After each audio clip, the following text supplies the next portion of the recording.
Good morning, everyone. I'm Jen Zoë, and this is my buddy Maverick. He is one of the rescued horses here at ZenerJen, and he is a former racehorse, won about $500,000 at the track, and then was actually one of the fortunate ones to end up at a rescue and then in my barn. So he is sort of an introvert, sort of instinctual in the way that he processes information, and just is like just kind of chilling while he's eating his breakfast. So a friend of mine has a horse that has tweaked a tendon a little, like just got a little strain in her leg. Hi, baby.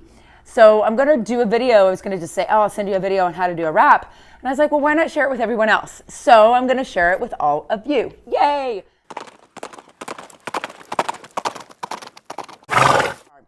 So what you're going to need to get started with doing it's just an Epsom salt poultice wrap on his leg. I'm just going to demo that. But the first thing you're going to need is some CS. What is CS? CS is common sense. So I want you to just think about that as you go forward. And you're like, duh, of course I have common sense. Well, it's not as common as one would think. Because I'm just going to say, well, he's sitting here eating his breakfast. I'm going to give, like, why not? Why not say, oh, yeah, enjoy your breakfast in bed or in barn, and I'm going to give you a nice little leg massage in addition to it. Now, common sense would say, don't just say, oh, well, she said to do it while they were feeding. Well, I also would say if you have a horse with food aggression, right, common sense would say this might not be a good idea. But why like cross tie him or hold him or do any of that other stuff? You know, if you could just do it nice and soft. Not to say, again, common sense, to say that you can't do it that way. Don't set yourself up to where you can only do what you need to do under certain circumstances. I want to be able to do whatever I need to do with my horses, whenever, wherever, however, as easily as possible. Like my goal is to make my life easy, not hard, like Staples. So remember that red thing, the easy button? So I'm going to start off with just some common sense. And you ask yourself as you go forward, does this make sense? And when you come here, you come to ZenerJen and you ask me questions about things, you'll be like, she understands the science behind it. Because and science is like the blank slate for how we can explain things that happen in nature, right? Science is just nature explained, right? Or the mystical explained. So that's what we're gonna do today. I have some common sense on, and sorry if I just like made you deaf with my mic. This is new set of microphones. And I'm just gonna be like chilling with him a little bit, see how he's doing. Now he doesn't have a leg injury, so I'll put the poultice on and then I'll rinse it off. It's not gonna hurt him or anything like that. But if he did, it's probably gonna be a little sensitive. Anybody here as a child ever get a splinter? I know I did, and my dad would wanna help me get it out. And my mom always she would get like a needle, but my dad had a pocket knife and it was really sharp, and it was probably better than the needle to get the pocket knife or to get the splinter out. But I'm like, no, and I would get really worried and I would be very protective of that wound, right? Hi, baby. So if you have a horse that has an injury, there's got to be a lot of trust, a lot of openness for them to be able to trust that you are going to a space that's already in their awareness and causing them pain. So just spending a little bit of time, especially as long as they're not, it's a get-to situation, like obviously he doesn't have an injury, so I'm going to be able to do this without that. And so I get to do it rather than a got to, meaning like, we need to cauterize something or, he's going to bleed out. So you have get to and got to situations, and I really like to put myself in get to situations as much as possible. So when I do, or if, hopefully I don't ever, but if I do end up in a got to situation, it's just like any given Sunday. Right, baby? Yeah, you hear him relaxing and just kind of enjoying his breakfast like he does every day. So we're just going to kind of do that. The next thing is I have some essential oils here. If you're not an essential oils person, feel free to reach out to me. I know a lot about them, and I used to think everybody was a bunch of stinky hippies with them like dousing themselves with all these oils, until that one moment when I had someone go, oh my God, and I had this moment with one of my horses, and it was mind-blowing experience. And it was obvious to me that the oils were a huge contributing factor to this. So I'm like, okay, I'm in, whatever it is. I'll be a stinky hippie too.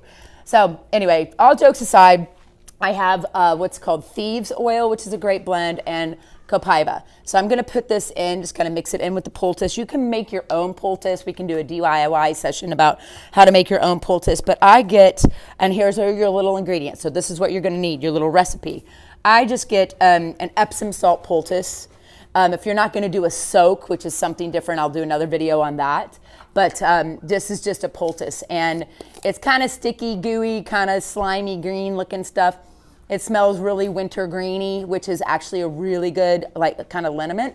You just have to know that the winter green, or the methyl, this says methyl salicylate, right? So this is going to be something that's a liniment, and over time, you wouldn't want to put it on for too long, because you want to rinse it off occasionally to make sure it doesn't cause an irritation or a sensitivity to the skin. Any Tennessee walking horse owners out there, or anybody know about Tennessee walking horse soring? And that's a whole nother topic that we won't get into today, but it was actually an accident. Anyway, that's a whole nother topic again. So we got the Epsom salt poultice. You can either use the sterile gauze roll or pads. It doesn't matter which. You just need to have, I just ordered these, or they were ordered by somebody in my barn. And this is not what I wanted, because this is ridiculous amount of packaging for one little tiny sterile gauze pad. But it's what we ended up getting accidentally. But you can get them where the squares come. Like, look at all this packaging. I'm going to throw that away for one little tiny thing. But you can get these. And for something like this, where you're not dealing with like a cut or an open wound, you can get these where they're non-sterile. They don't have to be sterile. They can just be in a package, and you can get a whole big square of them where they're all stacked up like this. So you're going to either use the roll or the gauze to go on the wound after you slather this. Like, you're going to have, make sure there's not any debris, and you can get a brush. He's pretty clean. You make sure there's not any debris on the leg. Also make sure you can actually touch their legs without them being worried about it, so if you can't get down here, and then you might be in trouble, right? And that would be an extreme case. So you got your poultice here, and then you're going to need a roll of gauze wrap. His favorite color is purple. No, just kidding. He's colorblind. So, but I just happen to have purple here. You can get whatever color you want. I don't care. Just kidding. The thing about vet wrap that's kind of tricky is that it's really stretchy, right? And it sticks to itself. You see how it kind of sticks back to itself? And you want to be careful that you aren't stretching it across anything like that. You just want to lay it and allow it. But even see how rolling it off the roll stretches it? So you just want to be mindful as you go across. A lot of people will take this and actually unroll it and then re-roll it so it doesn't stretch across the leg too hard, or it can constrict blood flow, which is not a good thing. So I'm going to just do a light on him because, like I said, he does not have an injury, but I want to just dig your hand in there, guys. Just dig on in there and get you a big oat. See this awesome stuff? But you're going to just dig in there and just slather it on. And a big, thick layer, like really like slather it on like you're at the spa and you're getting a mud wrap, right? So you're going to just take this stuff, and I'm just going to do a small area, but I want to just show you, like, get that stuff on there, right? Like, really get it on there and thick. Really get it thick on their legs, right? And see how it's kind of not wanting to stick, but you just keep working at it and work that in until that, and just like, if I was doing this, I'd probably use about a third of this. So I'm going to come in here, I'm going to really slather this on, right? And then the next thing I'm going to do is wish I had a washcloth with me, but that's okay, I don't. And then I'm going to stick this right on it, right? Or I'm going to take the gauze roll and roll it, right? So I'm going to take, I don't want to waste a bunch of these, but for you guys, I'll show you. You take a couple of these guys, and I think if you know your fear with horses, you got to know that you got to be able to get dirty and sticky and gross, right?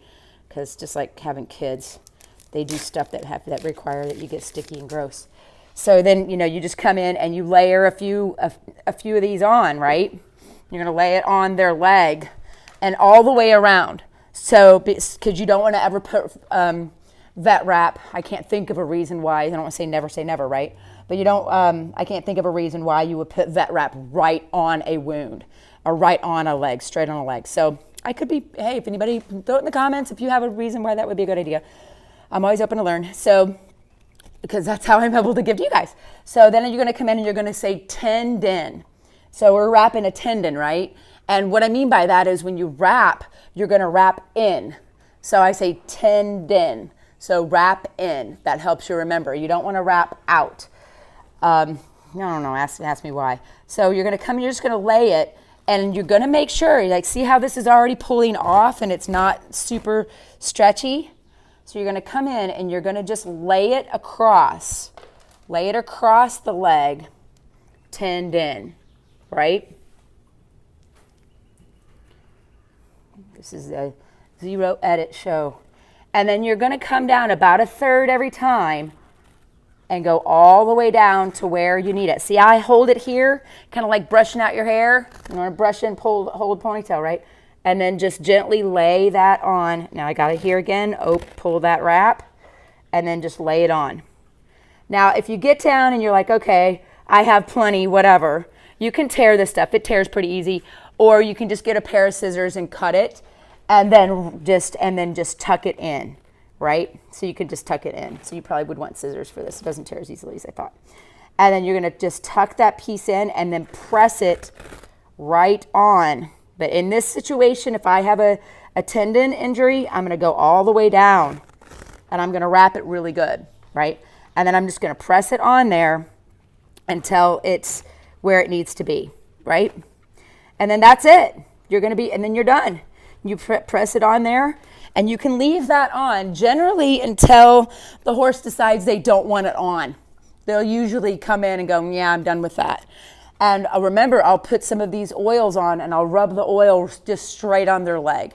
A couple of drops of this neat, meaning not mixed with anything, or with a carrier oil like fractionated coconut oil or a blend of sesame oils and things like that. So that will hold onto his leg for a solid several days for sure.